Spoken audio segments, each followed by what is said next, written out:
Good evening. We will take a brief amount of time together to explore this theme of His name shall be called. And we got that. You're probably familiar with this from Isaiah chapter 9 and verse 6. And we're going to spend the majority of our time looking at these four names that we are given about this Messiah who is going to come. But before we do that, I think we need to make a very important observation, and I want to make it by way of just pointing something out. If you listen to oftentimes primarily Christians talk about Christmas, it doesn't take long before they begin talking to you about the problems with Christmas, And some will say, well, the problem with Christmas is this rampant materialism, and I think there's room to be concerned about that. And others about, saying happy holidays instead of Christmas and keeping Christ in Christmas and all of these things. And I'm not saying that any of that, that there's not validity to any of it, but I think that the great problem for us as followers of Jesus, if you are that, and if you aren't, this is the problem still, is the propensity to kind of yawn our way through the Christmas season. And here's what I mean by that.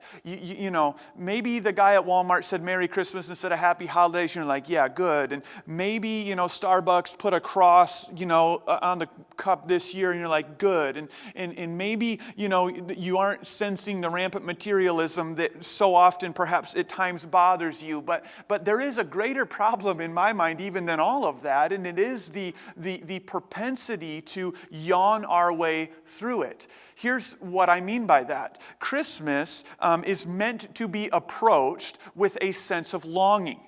A sense of longing. O come, Emmanuel. It's not a cute song that we sing once a year because we should. That song, if you listened to it and thought about the words as you sang them, that is a song of longing. Christmas is meant to be approached by God's people with angst and with desperation and with a deep hollowness in us that creates a longing for the promise of Christmas to be realized. I would argue not only is Christmas meant to be approached with longing, but the more I study the Bible, the more I see every verse in the Bible is meant to be approached by God's people with a sense of longing. The words on the pages were certainly written from a place of longing. And I want to give you an example of this, and I've been praying, Lord, put in your people this evening, around this season, an immense longing, and don't let us lose it. And here's really what I mean by that.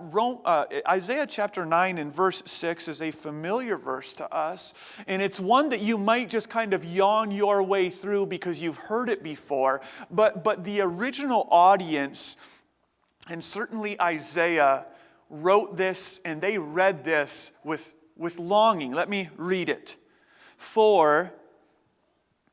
Now that word is important because it links to preceding thoughts and sentences, and I'm going to let you go back and study those out, but there's a progression here. For to us a child is born. Now, you may not be real familiar with Isaiah.